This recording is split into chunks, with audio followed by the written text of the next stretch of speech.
بہرحال جب پینک میں آ جاتے ہیں سارے تو اس طرح کے. اور میں بار بار بات کہہ رہا ہوں کہ حکومت کے لیے بہت ضروری ہے کہ وہ پینکی ڈیسیجن نہ لیں. خدا نہ خواستہ کہیں تصادم ہو جائے کہ لڑائی ہو جائے، اس سے گریز کر کے اور پولیٹیکل ڈائلاگ کی طرف چلے جائیں. اچھا، اب میں یہ پھر دوبارہ بات بتاتا چلوں کہ یہ جو جھنڈے وغیرہ جل رہے ہیں اس وقت شروع ہو گئے ہیں جھنڈے جلنا. کہیں دیکھیں مشتعل لوگ ہیں، ان کے بھی لیڈر ہیں میاں نواز شریف، سامنے لیڈر ہیں عمران خان، تعلق قادری صاحب کے جاننے والے. کہیں اٹیک ہو جائے کسی جگہ، کوئی مارا جائے، بیچ میں کوئی تیسری کوئی شرارتی قوت آ جائے، تو یہ نہیں کرنا چاہیے. میرے خیال سے اس سے حکومت کو بہت محتاط رہنا چاہیے، خاص طور پہ ماڈل ٹاؤن کے واقعے کے بعد.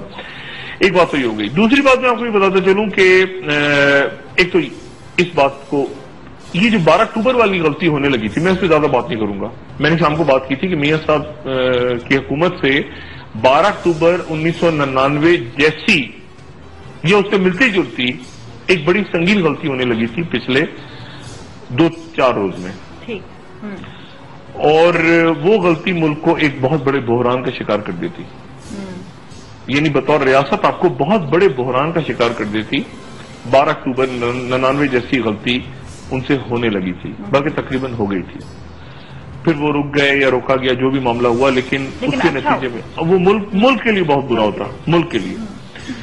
اور لیکن فوج نہیں آنا چاہتی سیاست کے اندر. فوج کو اب نہ کھینچیں. فوج اس حد تک اب دور ہو گئی ہے کہ بالکل یعنی وہ بالکل بار بار کہہ رہے ہیں کہ آپ اس معاملے کو پولیٹیکلی ریزالو کریں. اور وہ کہنے کے بعد وہ سائڈ پہ وہ میسج دے کے سائڈ پہ چلے گئے، لیکن وہ بات ختم نہیں ہو رہی. اچھا، اب میاں صاحب کے ساتھ ابھی میں ٹی وی پہ سن رہا تھا، وہ ایڈیشنل سیکرٹری، کوئی سابقہ ایڈیشنل سیکرٹری صاحب بیان فرما رہے ہیں. اچانک ان کا دھاندلی کے سبب وہ ایسے ہی ہوتا ہے نا. اس وقت جب مجھے یاد ہے کہ جب الیکشن ہو رہے تھے 11 تاریخ کے، 11 مئی کے، تو میں اس کے آگے پیچھے 2-3 ٹی وی چینل سے میں نے یہی بات کی تھی. ریاض کیانی صاحب جو آئے تھے اس وقت، ان کے حوالے سے میں نے بات کی تھی کہ جی غلط ہوا ہے ان کا آنا. میں نے بات کی تھی بہت محتاط انداز میں کہ کیئر ٹیکرز میں نے اس زمانے میں پھر یہی ہمارے جو محترم شخصیات ہیں جو اچانک جن کے ضمیر جاگ اٹھتے ہیں خاص موقع پہ، یہی اس وقت مجھ سے بہت زیادہ الجھ رہے تھے اور مجھے کہہ رہے تھے کہ آپ غلط بات کر رہے ہیں، اس سے زیادہ شفاف الیکشنز پاکستان کی تاریخ میں نہیں ہو رہے. اور میں ان کو کہہ رہا تھا اور چیخ رہا تھا اس وقت، اکیلا ہی شاید میں رہ گیا تھا میڈیا پہ، پتہ نہیں کہاں تھا میں، خدا جانے ادھر ادھر یہ ہٹا دیا گیا تھا، کیا ہوا تھا خدا جانے. میں کہہ رہا تھا کہ الیکشن میں بہت گڑبڑ ہو گئی ہے، اور یہ گڑبڑ آپ کی شاید جان کے نہیں ہو رہی، لیکن یہ ہو رہی ہے چیز، مطلب صاف ہمیں نظر آ رہے ہیں. اور میں بتا رہا تھا کہ ایسی ایسی چیزیں نظر آ رہی ہیں.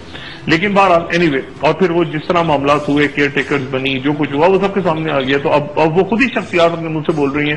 تو میں صرف کہتا ہوں کہ چلیں اچھا یہ بھی ڈیڈ لاک کے خاتمے کے لیے کس طرف دیکھ رہے ہیں آپ؟ فیصلہ یہ ڈیڈ لاک سے ختم ہونے والا ہے، ابھی چل نہیں رہا. اب آپ ایکسپیکٹ کریں، وہ کیا ایکسپیکٹ کریں گے؟ ابھی بریک لینے میں بتاتا ہوں، لیکن اب یہ اسٹیل میٹ ختم ہونے جا رہا ہے بہت جلد. وہ کس طرح میں جاننا چاہوں گا. ناظرین بریک کے بعد ایک بار پھر سے خوش آمدید. ڈاکٹر صاحب، ایک چینل پہ بھی بات ہو رہی ہے فخرالدین ابراہیم صاحب کے حوالے سے کہ وہ ڈرے ہوئے تھے الیکشن کمیشن سے، کیا ایسا ہے؟ اور دھاندلی کے ثبوت بھی دیے جا رہے ہیں، کیا سچویشن تھی تب؟ دیکھیں فخرو بھائی جو ہے نا، میں آپ کو یہ بات بتاؤں کہ پاکستان کے الیکٹرانک میڈیا میں 2003 میں فخرو بھائی کو پہلی دفعہ میں نے انٹرویو کیا تھا. فخرو بھائی کو پہلا 1-on-1 انٹرویو. اور اس کے بعد فخرو بھائی ظاہر ہے کہ بے شمار انہوں نے بہت عزت کمائی، بہت وہ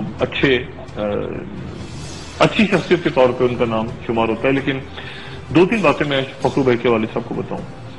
پہلی بات تو یہ کہ یہ بات ذہن میں رہے کہ فخرو بھائی پیپلز پارٹی کے دور میں گورنر رہے، اور فخرو بھائی میاں صاحب کے وکیل تھے، میاں نواز شریف صاحب کے وکیل تھے، اور پیپلز پارٹی کے دور میں وہ گورنر رہے. اور میاں صاحب کے وہ کئی کیسز میں ان کے وکیل تھے.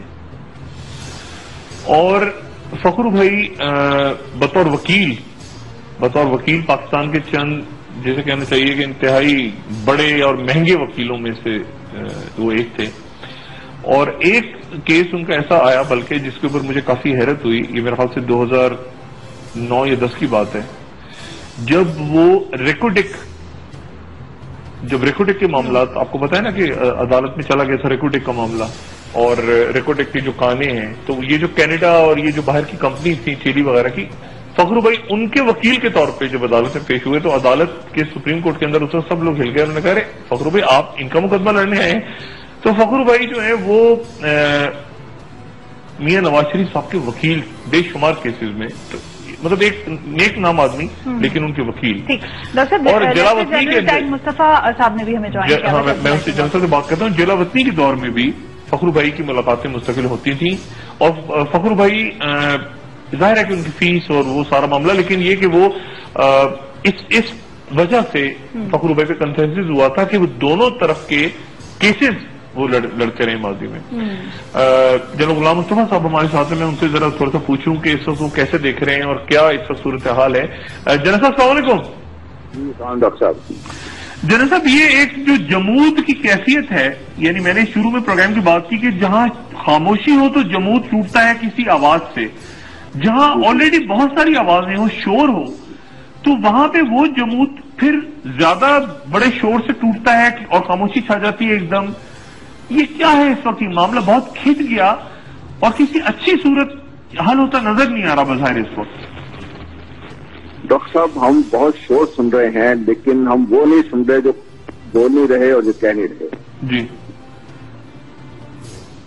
قسمتی ہماری یہ ہے کہ ہم نے کسی نہ کسی طریقے سے یہ زوم کر لیا ہے کہ جو حکومتی پارٹی نے کل جو بیانات ہوئے تھے وہ صحیح تھے اور سب کچھ مان گئے ہیں.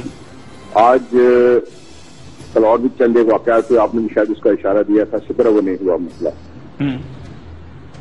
مسئلہ یہ ہے کہ ہم ابھی تک یہ سمجھنے میں قاصر ہیں کہ اس سارے مسئلے کی جڑ کیا ہے. جب تک اس جڑ کو نہیں ہٹایا جائے گا یہ مسئلہ وجود تک تو کھڑا رہے گا. اب نہ تو عمران خان نے سے پیچھے ہٹنے کو تیار ہے، نہ گورنمنٹ اس سے پیچھے ہٹنے کو تیار ہے.